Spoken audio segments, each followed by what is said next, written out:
yambula. Gwe yawandika oluyimba olwo? Oluyimba naluwandiika ne muganda wange. Yani? Bamuyita Ronald. Olwo n'olukolera wa? Ne ndukolera ewa Nekisobi Goma. Oh. Yeah. Akayimba kalungi era nkaweerezzaako mwenna abaagalana nga mbutuufu smartphone ebafuukidde smartphone. Ensonga ezo muzikoleka abayimbi baziyisa mu nnyimba naye nsuubira nti nno muba muzitegeera. Smartphone nnyingi mu mikono emikyamu. Oh. Kati nga olaba Kabaka Mwanga yagifuna mu bukyamu naye n'afuuka star.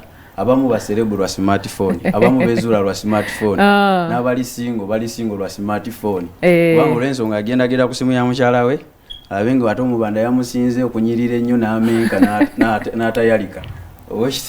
Awo wenyini abantu bange nga sinamazeewo wa Lord Wise njagala okubajjukiza nti ate masaza Cup gengedde bannange tulina okubeerayo Saturday eno we tugenda okubeera wali ewankulu kuko mujje tubeerewo mu bungi ddala. Wano waliwo tickets ez'obwereere naye ngenda ziba olunaku olw'enkya ez'amasaza finals.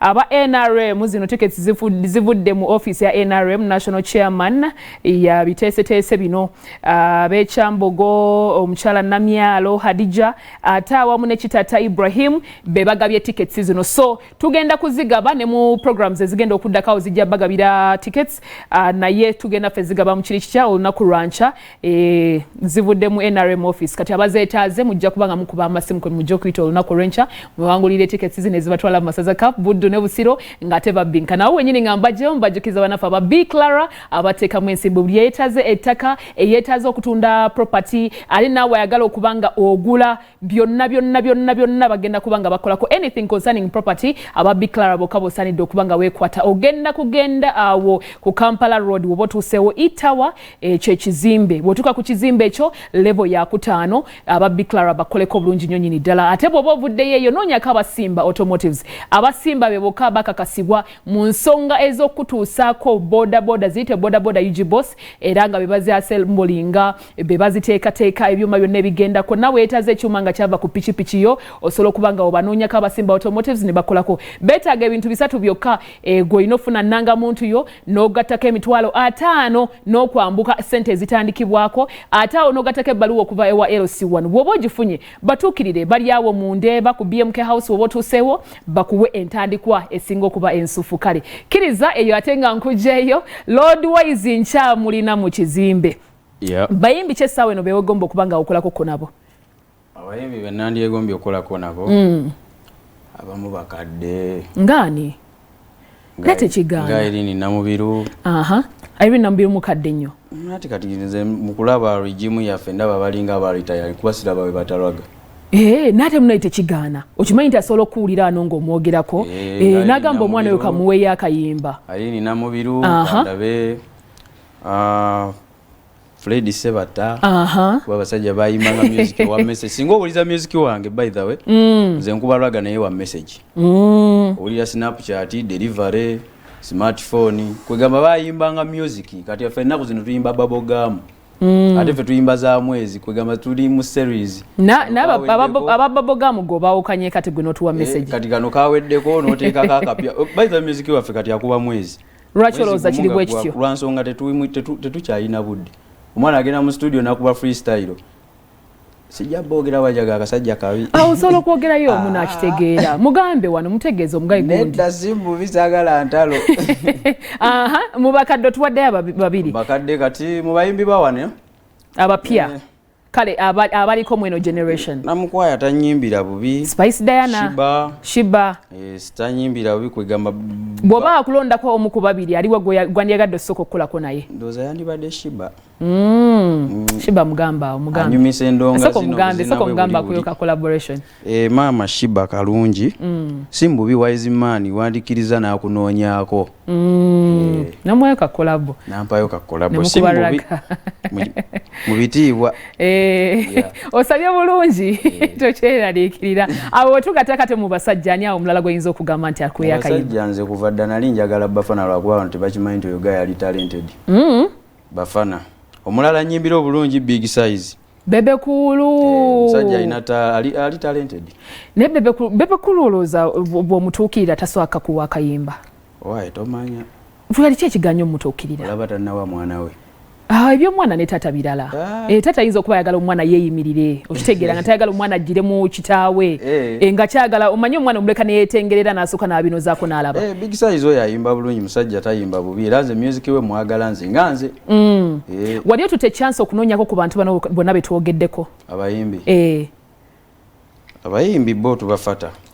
No wali ogezezako banoonyako kati abo nga be twogeddeko nga abo mbadde sigezangako kozi n'omusajja omulala nnyimbira obulungi era nga mwagala nnyo era nga kyali wange Aziza Aziyoni ne Dr. Blaine naye musajja muyimbi mulungi listi newera bayimbi kati zolaba ekirungi okyaniriza kuba nsijja kugamba nti kiki zo omuntu annyimbira obulungi era nga alina message mwagala oba nfuna kati bebe ayimba bulungi lwakuba jjajja bebe kyenyinza omugambamu music ennaku zino gwayimba jjajja bebe aleme goba regimu y'abaana bajjamu kutula omugongo naye teera ntunoonyaka Collabo Collabo asobola okitegeera kuba jjajja bebe yandisappointinga kanyegenyega ako si nali sikiriza nti ayinza odduyi kate bw'abaka akuwadde mukakole remix awo akali akawaanyi abo batakyakoze oba bivuddeko bubi kale tukyali mu program kiri kitya Big Clara abateekamu ensimbi nkyali wano ne Madam Blessing nga bamulabaawo Lord Wise. Lord Wise obeera mu bitundu ki? Nze mbeera mu bitundu by'e Manikindye. Lwaki buli omu asibuka eyo kubanga nze banzaala ku St. Agnes we bakuzaala wokulidde wogenda okuwasiza okoze otya? Mbuza bubuuza ebyokuvaamuko mu makindi naye nga mu bizinesi mwensula naye nga mwenkolera emirimu gyange ba producer bonna abakwasi ba vidiyo kwegamba yafuuka ogundi yabasita kuba kwetoloola oyinza kuba nga naawe ova munyonyo buziga wantu bwe watya nti tandisa okubeera yango kasubi akubuzeeyo naawe oliwe kasubi ndi eri tubuka myalo kuyita wali bwe ogundi bwe tubeera awo kyabika kati gwe n'ennyumba oyina yasubi ekozi oli ku Buganda okitegedde ndowooza kati maama wange ali awo Saidi ki awo namuŋŋoona bamuyita Justin Nakandi. Bwakuwulira nga oli mu music kikyalowooza kikyatera okugamba? Luli teyali musanyufu naye kati annenyumirizaamu. Byakyuka bitya kuba wadde otandika batugambye nti abazadde tebasooka kubyagala. Okutandika ebya serious mu music ntandise last year. Oh, okay. Yeah, naye nga baddemu era okolaakolamu nga omanyi nga weeyamba teri akuteekamu ssente teri biki noyiriba abasajja nga kaddu nabbi sajja oyo andaze One Love endongo yange yatandika kuzannya ku lulwe. Kaddu nabbi yani Mr. Matovu owawano ku telefayina yateekanga ennyimba zange nga simwadde ya data so era oyo musajja mwebaza Collabo yakubanga zaabakafeero wangalidde mu music okay yakola atya yakubanga ezaabakafeero ku Radio 1 tomukubye ennyumba no bwe kiri byenjogera mazima buli omu akimanyi oyo mukulu munnaffe wano kaddu nabbi obumpi kirungi nnyo oyo akyali emyaka oyo egiwera lwakuba buli wenkyogerako ate mami we bw'aba gyaberaga omwana nga omukuba nnyo kikyali kito mami omwana oyo atanyiga wano mu benjogerako kale nga tweyongeddeyo mu maaso era ku nsonga ze zimu abazadde essaawa eno abali abalaba terefayina kikyoyinza okubagamba ku abaana baabwe abalina ebitone?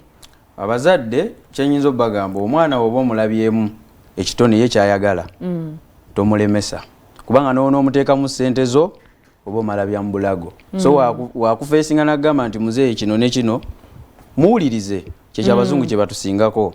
Weewaawo akatale ke kakenjagala okuba nga nkubuuza kuwalabye ebya gundi ebya Chameleon ne Wizo bino ebyekiwale wazza ekyo kyannemye otegeera ekirungi bayimba akayimba bombo clat kati nze awo ŋŋambawo bombo clat naye gwe kyogerako omuntu akitegeere kale ali eyo why just Chameleon musajja muzadde Wizo musajja muzadde sisuubira nti abaana baabwe bayinza olaba ekifaananyi ekyo ne bakirabanga yogeti sijja bagenda nnyo kuba baluganda kirabika laavu yaabwe nga omusaayi nga yamusaayi yatuwadde apology ye wagirabye? Sinagirabako naye nga yataddeyo video ne apologizing sitali musajja muzadde n'abaana be bajja biraba. Weewaawo obubaka bw'obusembayo eri abantu abatulaba. Obubaka bwange obusembayo amanya n'eddoboozi bampita Lord Wise osobola ogendako ku YouTube yange YouTube channel bampita Lord Wise Music, Instagram Lord Wise Music, TikTok yonna musaakingeko mumpagire